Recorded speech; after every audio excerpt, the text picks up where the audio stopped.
Mi papá es alcohólico anónimo, recuperado, entonces no estaba yo tan ajeno al mundo del alcoholismo. También lo mismo, siempre lo había visto ahí como una cosa como latente en mi vida, pero nunca lo vi como personal para mí. Pero este evento y la historia de mi papá en Alcohólicos Anónimos me llevó a buscar respuestas sobre por qué yo no era capaz de controlar el trago.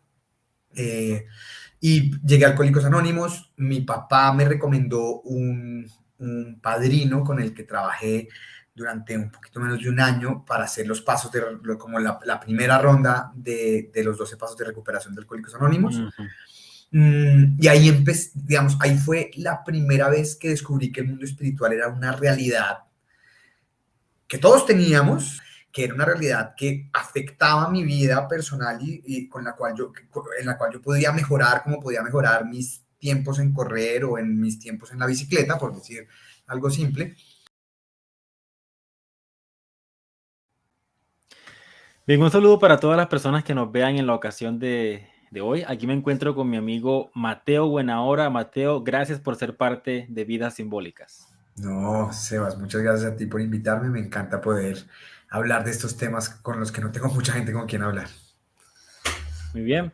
Para aquellos que estén conociéndonos, Vidas Simbólicas es un podcast dedicado al simbolismo, ese gran río de sabiduría de los pueblos antiguos que entendían sus propias vidas a través de símbolos, ¿no? Como una montaña, como un árbol sagrado, una serpiente, cosas que pueden parecer arcaicas, pero que cuando uno se mete a investigar el significado profundo de esos símbolos, uno se da cuenta que siguen siendo completamente relevantes, porque seguimos dependiendo de categorías como el orden y el caos y cómo yo puedo darle más orden a mi vida y cómo puedo mantener el caos a raya. Y todo eso los antiguos lo manejaban en términos de símbolos, ¿no?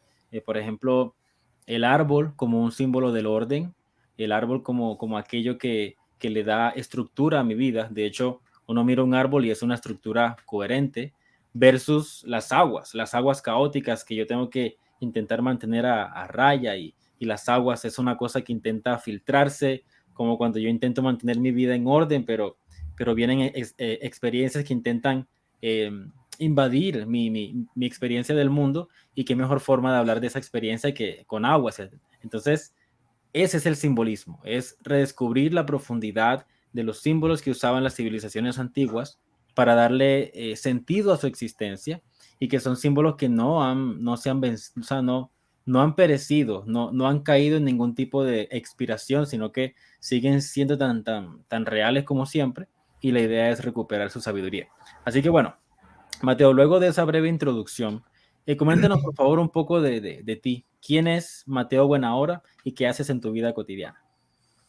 Bueno, Sebas, primero, otra vez mil gracias por invitarme a este espacio. Me encanta poder hablar de estos temas de los que soy un muy mero aprendiz. Ese grupo que tienes es espectacular, que hay gente que sabe muchísimo y de las que uno puede aprender mucho. Eh, y pues no, nada, a veces yo estoy ahí, como he visto un par de veces a Pablo diciendo, leo y entiendo el 20% de lo que dicen. Y me pasa con mucha frecuencia, entonces pues soy un muy aprendiz de este mundo, pero pues mil gracias porque me gusta poder hablar de cómo lo entiendo desde mi perspectiva y pues compartir también lo que entiendo me parece muy emocionante. ¿Quién soy yo? Pues yo soy Mateo Buenahora, soy el papá de Juan Pedro, el esposo de Laura y el papá de Adelaida. Mm, eh, tengo 35 años, soy colombiano de Bogotá. Tengo como, Parcero. parcero, tengo como principal objetivo de mi vida, pues mi familia, pero pues después de eso derivan pues muy de frente mi trabajo, soy como de profesión ingeniero industrial, trabajo hoy por hoy para una consultora eh, y básicamente hago, hoy por hoy mi trabajo es un poco entender los problemas de las empresas y tratar de buscar solución para mejorarlos. Es un trabajo tremendamente secular, muy alejado de este mundo, Wow. pero, pero es un trabajo interesante, la verdad. Muchas de las cosas que he aprendido aquí las he podido aprovechar dentro de ese mundo desde la perspectiva espiritual y desde la perspectiva lógica, creo que me ha estructurado No. mucho. Y si me lo permites, hay mucho simbolismo. De hecho, el punto de partida de Matthew Payot en su libro es que nos movemos entre dos mundos, si lo quieres llamar así. El mundo de los enigmas, de los problemas, las preguntas, las interrogantes, y el mundo que él llama el cielo, que es de donde vienen la luz, ¿cierto? Que ilumina nuestra vida, que de ahí vienen las soluciones, las respuestas que requerimos, ¿cierto? Para darle solución a los enigmas. Así que tú te mueves simbólicamente entre esos dos polos. Correcto. Eso es una de las cosas que me ha parecido más chévere, digamos, ya metiéndonos más en tema. Una de las cosas que me ha parecido más chévere el simbolismo es como cómo está hecho para mi vida práctica, ¿no? No, Mm, como que yo siempre había mi aproximación hacia la Biblia o hacia el arte en general, pero el arte religioso todavía más, siempre ha sido como, uy, no, eso es muy abstracto, eso no me habla a mí, eso fue alguien en otra época que no me entiende las necesidades mías de hoy. Y, y una de las cosas, digamos, que he apreciado mejor del simbolismo y que mejor he agarrado, probablemente de Jonathan, es esta idea de que lo, de que el simbolismo me permite volver más práctica mi vida, que soy capaz de mm. interpretar algo tan complejo como un problema de una empresa o un cuadro específico del Renacimiento, o lo puedo interpretar para cosas que me hablan a mí personalmente. Se dejó de volver una cosa por allá abstracta de que quién sabe quién la escribió y que quién sabe quién es lo que está diciendo, sino que me habla a mí, y eso me parece espectacular. Ujú. Excelente, excelente, Mateo. Bueno, gracias por esto que nos cuentas un poco de tu vida, de lo que haces con tu trabajo y de tu familia. Magnífico.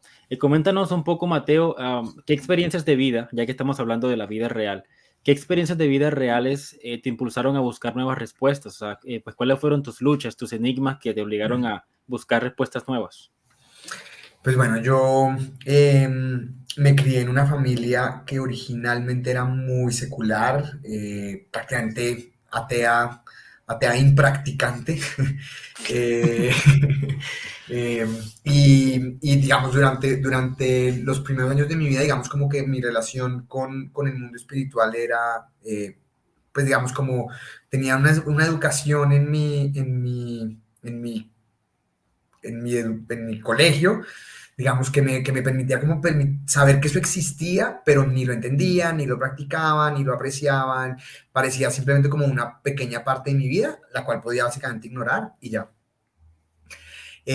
Con los años me empecé a involucrar como en un movimiento católico de jóvenes, de evangelización de jóvenes, en el que como que se hablaba un poco más de estos temas y como que se volvía un poquito más relevante. Pero lo mismo Ujú, parecía como que una cosa como, eso es chévere, pero si lo ignoras no pasa nada, como a mí no me gusta el fútbol y a nadie le importa que a mí no me guste el fútbol, como que pues chiquito tuve alguna dificultad con eso, pero nunca más. Era más parecido a eso, digamos, como la forma en la que yo apreciaba la espiritualidad. Y así viví mi vida más o menos como hasta los 30 años. Como que me parecía curioso, había cosas que me gustaban, trataba de acercarme, tenía algo de teoría teológica, eh, no tan estructurada, francamente, pero tampoco era un completo ignorante. Y, y básicamente vivía muy, o sea, como que me parecía que lo que tenía era suficiente y si yo quería ahondar en eso, chévere, y si no, no importaba, era como un problema de gustos más que otra cosa, era la perspectiva como con la que vivía. Y a ujú. mis 30 años, a mis 30 años, eh, un día tuve una salida en falso, diríamos, y en una fiesta en particular, terminé tomando unos tragos de más y llegué a la conclusión de que yo no era capaz de controlar el alcohol. Mm, Entonces, pues, ¿qué me pasó? Digamos, en esta fiesta en particular, terminé pues, en este evento no tan chévere, y lo que me terminó pasando fue que ese evento me eh, aterrizó sobre que no controlaba el alcohol y entonces empecé a buscar soluciones. mm, Mi papá es alcohólico anónimo, recuperado, entonces no estaba yo tan ajeno al mundo del alcoholismo. También lo mismo, siempre lo había visto ahí como una cosa como latente en mi vida, pero nunca lo vi como personal para mí.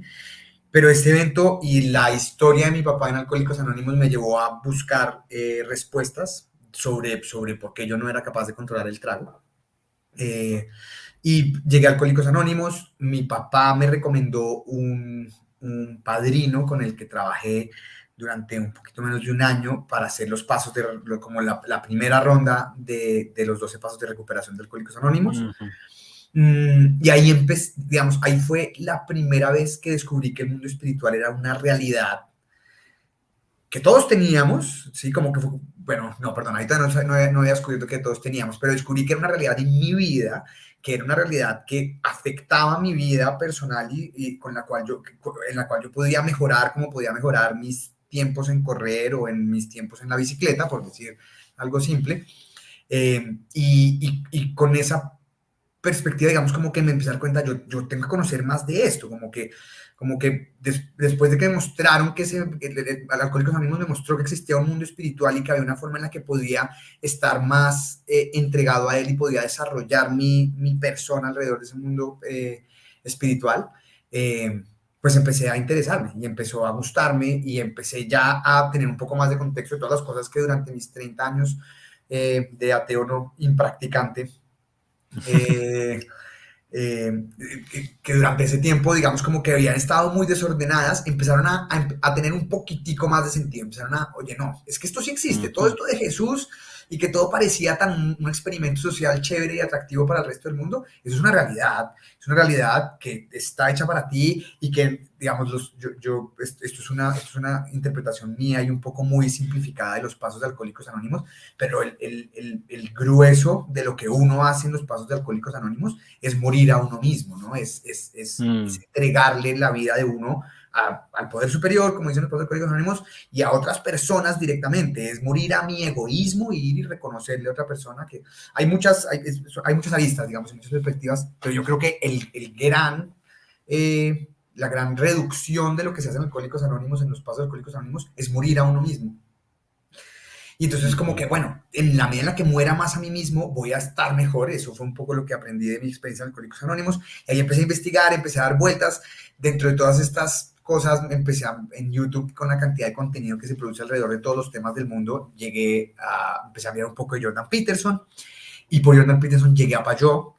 Y pues Payot ya me cambió por completo. Digamos, como que Payot terminó de estructurar muchas de las cosas que había visto en Alcohólicos Anónimos, en mi vida atea, impracticante, etcétera. Como que terminó de darles un hilo y lo que diríamos en consultoría, un storytelling que finalmente hizo sentido y no fue desorden. Excelente, me parece muy fascinante, Mateo, y si me permites alimentar un poco ese pensamiento. Yo también he trabajado los 12 pasos, pues yo también he batallado con conductas adictivas, y algo o sea,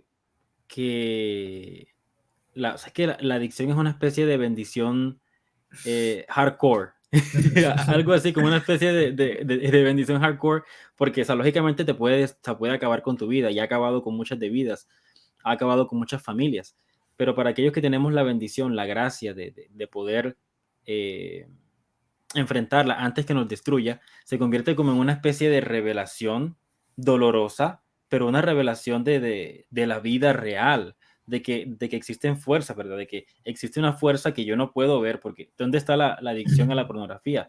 Es algo invisible. ¿O dónde está la adicción al alcohol? Es algo invisible, o sea, pero es una fuerza real. O sea, yo no puedo simplemente decir, no, las adicciones, eso es una fantasía, es un constructo social que no tiene una realidad meramente real. No, es que se siente absolutamente real, o sea, y para alguien que piense que no es real, pues entonces, o sea, si la adicción no es real, no sé qué lo sea. Porque una adicción quiere decir que hay algo que supera tu mismísima voluntad y que luego de que tú dijiste, no lo voy a volver a hacer nunca jamás en mi vida, ¡pum! Estás otra vez tomando alcohol. Entonces como que, ¿esto qué es? ¿Por qué? Porque pues lo que tú decías, crecemos en un mundo secular, es un mundo secular.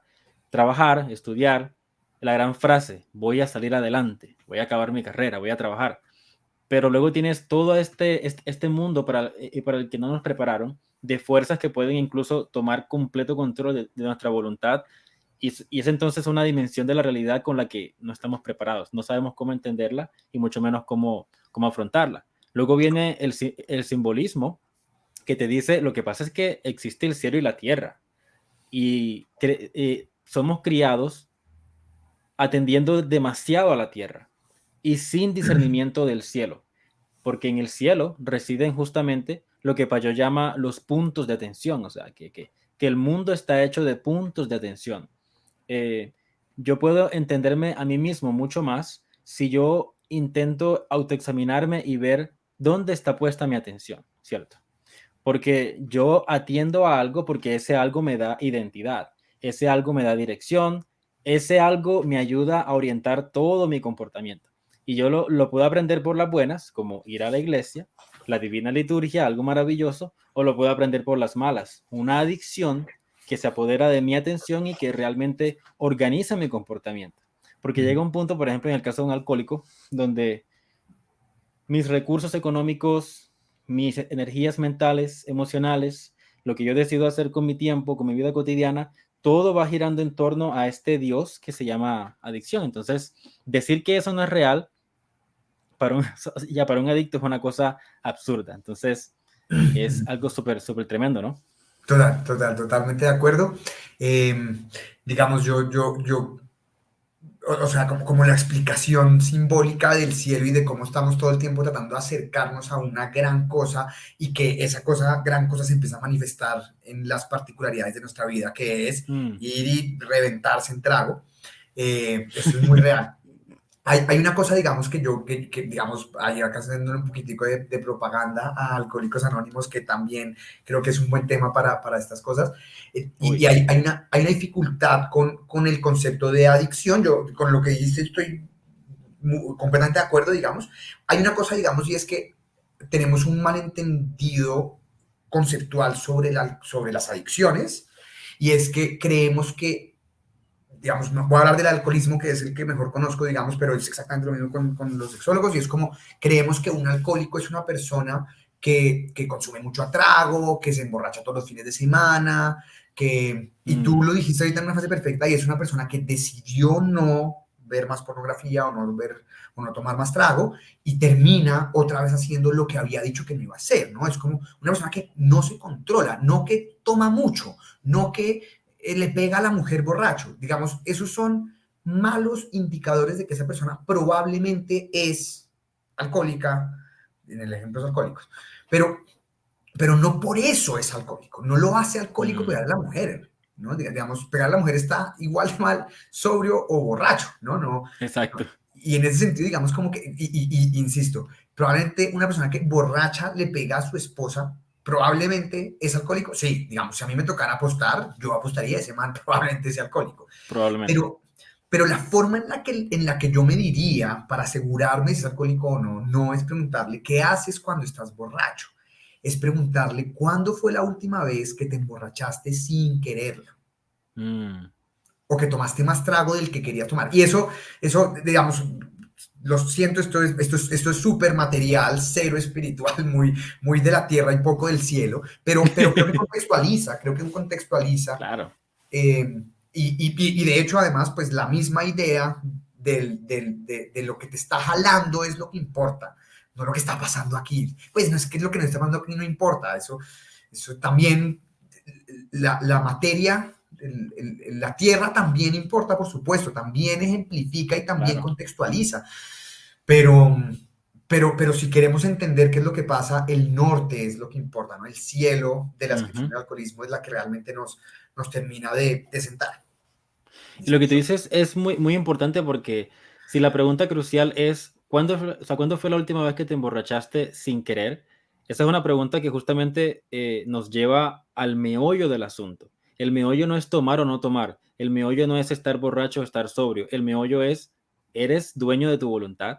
O sea, la pregunta que tú planteas nos lleva al gran problema o a la raíz de las cosas. Y es que, otra vez, hay una fuerza invisible que está en el cielo que es tan poderosa que puede apoderarse de tu voluntad. Entonces, y hacer cosas que tú no quieres hacer. Entonces, o sea, otra vez, decir que eso no es real es como decir, mi experiencia del mundo no es real. O sea, no podemos negar la realidad de la adicción como una fuerza espiritual. Excelente, Mateo. Y gracias por compartirnos eso. Ahora, una pregunta muy importante.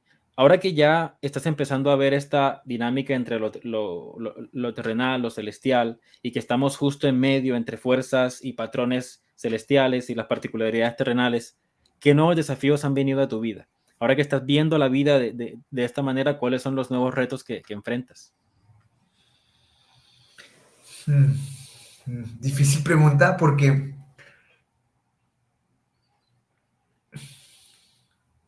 No, mentira, sí, sí. Yo estaba a punto de decir que no, nada, solamente mejora la vida.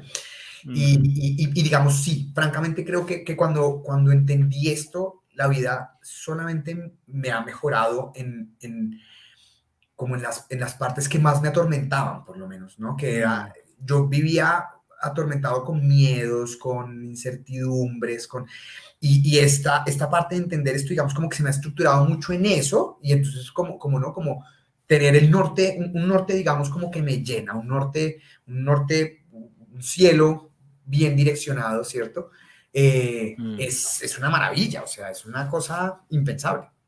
Pero digamos, como cuáles son los nuevos desafíos, que entonces ahora debería ser uno más exigente, ¿no? Digamos, como que lo que termina pasando es, ¿no? Antes no ir a misa era, ay, bueno, tampoco era tan grave ir a misa, no me gustaba y me gusta, y la Eucaristía, no, pues es que la Eucaristía todavía me seguía pareciendo muy un sistema ahí medio social, ahí Un experimento social. un experimento social atractivo, chévere, pero como que me parecía algo muy simple, y ahorita no ir a la misa, pues trato de no ser tampoco tan lacerante y porque se vuelve, ¿no? También termina uno pecando por el otro lado también, pero se empieza a volver ok, yo a qué le estoy poniendo atención, me estoy autoexaminando todo el tiempo, no sé si todo el tiempo, pero me estoy autoexaminando con decisiones tan simples, con a qué horas me levanté, cómo me estoy vistiendo de lunes a jueves y los viernes cómo me visto, y cosas simples, triviales que nunca había pasado por mi mente y que ahorita no me atormentan, pero que se empiezan a volver de un exigente, es bonito y al mismo tiempo, pues, como que empieza a generar también unos rayes internos, ¿no? Sí, es No sé cómo decirlo, interesante. pero es Sí, una no, dualidad pero ahí interesante, sorry. lo puedo entender como que poco a poco tu vida se vuelve más significativa, empiezas a entender el significado de vestir, de cómo empezar el día. La forma como uno empieza el día, uno lo puede ver como la semilla que luego se traduce en el árbol, o sea, como que si ves tu día como un árbol, la manera como empiezas el día es como tú estableces el principio que va a dirigir el resto de tu día. Entonces, ya es como que cada día plantamos una semilla y dependiendo de la calidad de la semilla, ese es el fruto pues al final, ya la noche. Y entonces empieza como que a adquirir sentido lo que yo hago y como que ya levantarme en la mañana y lo primero que hago es tomar el teléfono, deja de ser como que no lo debo hacer porque está moralmente malo. O sea, y más bien es como que se siente mal más allá de una simple cuestión moralista. Es que no quiero sembrar esta semilla para mi día, ¿cierto? Y también una cosa que a mí en Sí, lo personal... perdón, Dime. porque lo dijiste perfecto, es como la diferencia de mi vida, ¿cómo era? Atea, impracticante, Impracticante. era como una lista de cosas que yo tenía que hacer, ¿no? Y como no hacer como, no la hice, y en medio de todo me importaba un culo no haberla hecho, pero era como una lista de cosas. Ahorita es como, ¿qué hice? ¿A dónde estoy apuntando? ¿Qué es lo que estoy pretendiendo con esto? Y entonces se vuelve uno, ¿no? Típico de una entrevista de trabajo, de cuéntame uno de tus defectos, ¿no?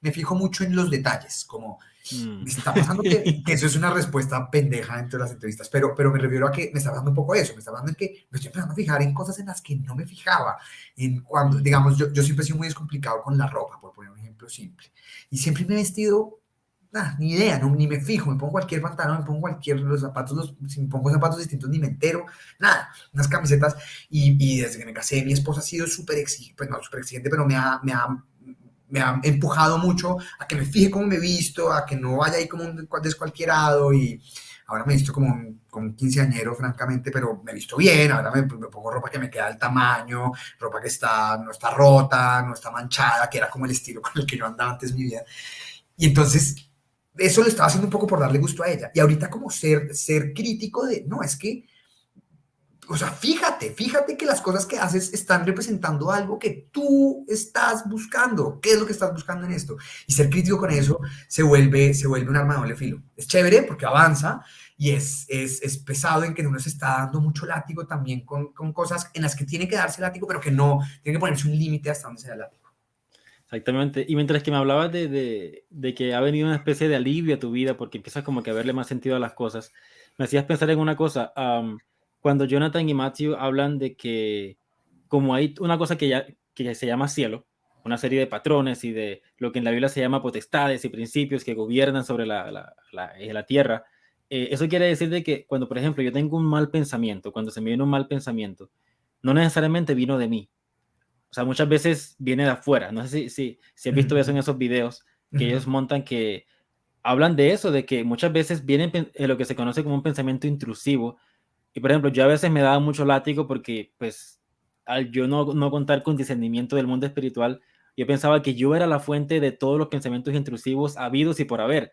Y luego yo ahora entiendo que no, o sea, a mi mente puede llegar cualquier cosa porque nos movemos en ese espacio espiritual lleno de patrones y de ideas y de pensamientos y de intenciones y de impulsos. Me puede llegar cualquier cosa. Lo importante es qué hago yo cuando llega un pensamiento intrusivo y saber entonces trabajarlo y entender que no necesariamente viene de mí, sino que debo saber mediarlo, trabajarlo, entenderlo.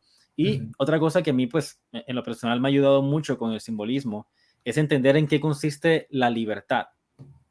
Porque antes, yo todo secular, yo pensaba que la libertad era hacer lo que se me venga en gana, o sea, yo soy mi propio Dios. Pero ahora que veo el simbolismo, como que nos movemos entre patrones que nos gobiernan y los fenómenos que experimentamos, no es que no haya libertad, no es que ya todo esté regido y gobernado y decidido, sino que la libertad es más bien a qué cuerpo yo voy a ser parte. O sea, yo, por ejemplo, un adicto, quiera o no, es parte de un cuerpo. Eso es muy simbólico. La idea de que existen cuerpos más allá del cuerpo individual, de que nos unimos a cuerpos más grandes. Y un adicto, quiera o no, sepa o no sepa del mundo espiritual, por el simple hecho de ser adicto, está participando de un Dios, que otras personas también participan de ese Dios. Y por tanto, es parte de un cuerpo, quiera o no. Entonces, la libertad consiste en yo sentarme, mirarme al espejo y decir a qué cuerpo yo me voy a suscribir, o sea, a qué cuerpo yo me voy a unir. Y entonces eso quiere decir que, y es lo que aprendemos en los 12 pasos, la noción del círculo exterior, de que yo no puedo simplemente dejar de tomar, yo no puedo simplemente dejar de ver porno.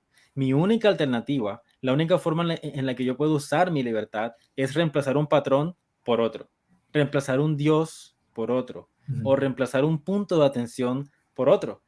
Intentar yo ser libre en el vacío, simplemente voy a dejar de hacer lo malo, pero voy a quedar suspendido y no voy a ser parte de nada más, no va a funcionar.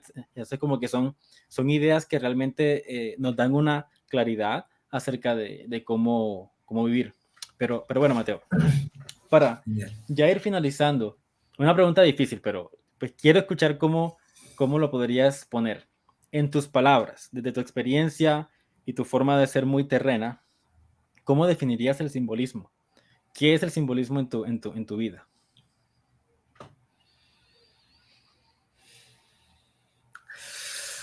Uy, muy difícil. Yo tengo dificultades que yo todavía, a pesar de que entiendo, pues de que grasp el significado Sí, del simbolismo, todavía soy muy desordenado y además sufro de verborrea. Yo puedo hablar e irme por las ramas con toda la facilidad. sí. Voy a digamos, mi trabajo, voy a ponerlo, digamos, como en la perspectiva de mi trabajo, digamos, de cómo desde mi trabajo estoy poniendo en práctica el simbolismo, digamos, y creo que, espero que pues funcione por lo menos a un público más secular que el que es capaz de hablar de simbolismo normalmente. O sea, para los que no estamos tan avanzados en la discusión, por decirlo de una manera. Yo, a ver, mi trabajo lo que es, viene una empresa cualquiera y dice, tengo este problema. Y entonces lo que yo termino haciendo es, a partir del problema, miro todas las diferentes aristas que son capaces que participan del problema, ¿cierto? Que los une este gran problema, ¿cierto? Y al mirar todas esas aristas, empiezo a vislumbrar cuál podría ser una posible solución a ese problema. Puede haber desde aumentar ingresos, un problema operacional, cualquier cosa. Son cosas súper materiales y súper prácticas de un mundo cero espiritual, o bueno, no sé si cero espiritual, siempre es espiritual, el espíritu siempre existe, pero de un mundo que hoy por hoy está muy apoyado en lo material y muy poco en lo espiritual, ¿no? Y en el Dios correcto, ¿no? En el verdadero Dios. Entonces, ese es como a grandes rasgos mi trabajo, ¿cierto? Y entonces, ¿cómo entiendo hoy yo el simbolismo? Digamos, como que es como un poco la disyuntiva entre esas dos. ¿Qué pasa? A mí, normalmente cuando llego a donde el cliente empieza a hablar, son información, y viene una cosa por un lado y otra por el otro, y es como me entregan unos documentos que uno no entiende ni para qué son, y no los explican tan bien, y a pesar de que es una persona que está de frente del problema todos los días y que sabe exactamente, digamos, probablemente la respuesta al problema está más dentro de él que dentro de mí, ¿no? O sea, el 95% de la respuesta está dentro de él, pero el mar de información, el desorden de la información no permite verlo. Y lo que yo llego es a poner ese 5%, que es un 5% muy valioso, porque si no el otro 95% realmente no termina funcionando, pero ese 5% es el que termina estructurando. Entonces, ¿qué es lo que hace el simbolismo? El simbolismo logra ordenar, ¿no? El simbolismo lo que está haciendo es que está mostrando de verdad cómo estamos ordenados, ¿sí? Voy a hablar también de otra cosa, digamos, que uso dentro de mi día a día, pues más que usarla, digamos, es como más de la misma teoría, pero con dos herramientas de optimización de trabajo que son muy chéveres. Una es Zettelkasten, no sé si la conoces. Me suena mucho, pero no estoy seguro.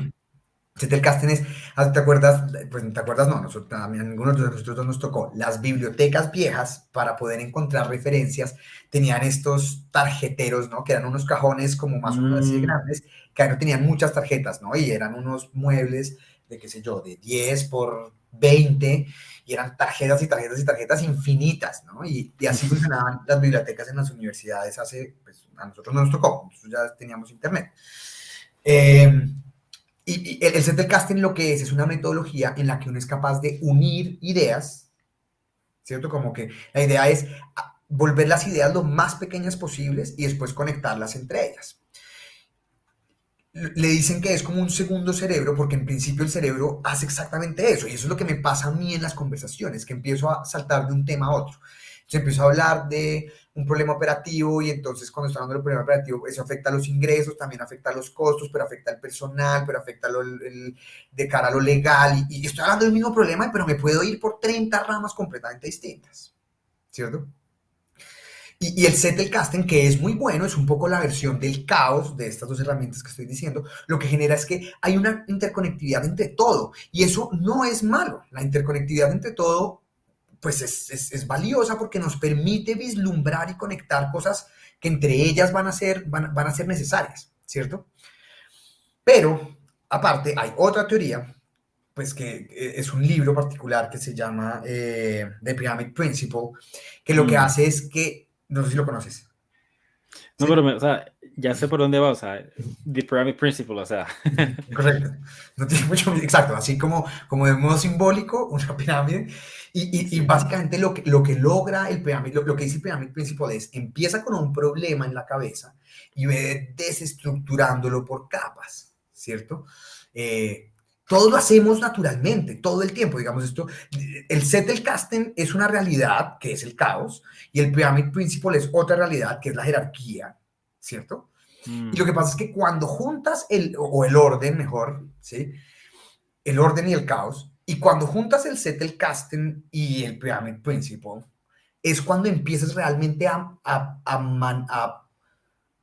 aprovechar el simbolismo. Empiezas a ver cómo el desorden de las cosas que trae el Zettelkasten, que son miles y miles de notas, empiezan a tener sentido en la medida en la que están ramificados. En un árbol también es la misma idea, pero en la medida en la que están orientados a un mismo norte. Si no, siguen siendo líneas y líneas y líneas y líneas, ¿no? Esas imágenes de los cerebros que están interconectadas y tienen muchas lucecitas entre neurona y neurona, chévere, no, o sea, mucho chévere no, es el set del casting, es el caos del que se genera realmente el valor, Ujú. pero, pero sin el principio de la pirámide no tiene mucho sentido, mejor dicho, la complementariedad de los dos es la que permite, y el simbolismo es la que permite visualizar que esto y esto terminan juntándose para hacer una realidad Mm, entre los dos. Así ujú. lo entiendo yo. Otra vez, Extremadamente fascinante, o sea, ahí tienes una imagen simbólica extremadamente clara y aplicada en lo práctico, ¿no? O sea, ahí tienes el cielo y la tierra. La tierra es justamente mucho énfasis en la interconectividad porque es un mar. El mar es por definición fluido, o sea, todo está entremezclado. Y lo que tú decías, eso no es malo, esa es la mater, el potencial del cual algo puede surgir. O sea, si no tienes ese caos, no puede existir nada. Entonces, ese es por necesidad el punto de partida hasta ideal, o sea, fundamental. Pero luego tú requieres un principio jerárquico y lo puedes imaginar, no sé si viste la película de Moana, cuando Maui está creando el mundo y él como que con su gancho mete el gancho en el mar y saca una montaña. O sea, eso es lo que tú haces. Tú metes el gancho en el mar, que es el principio piramidal, lo metes en el mar y de ahí sacas una montaña. Y eso es como que, y esa es Génesis capítulo 1. Ese es Dios creando el mundo, el jardín del Edén como una montaña que emerge del caos y que establece un espacio ordenado. La diferencia, como tú decías, es que pues en Génesis lo que está en la cima de la montaña es Dios, como el principio que le da orden a todo el mundo, ¿no? Es como que la gran imagen. Y lo que tú tienes es lo que se conoce en el mundo simbólico como un microcosmos de ese patrón fundamental del orden y el caos. correcto.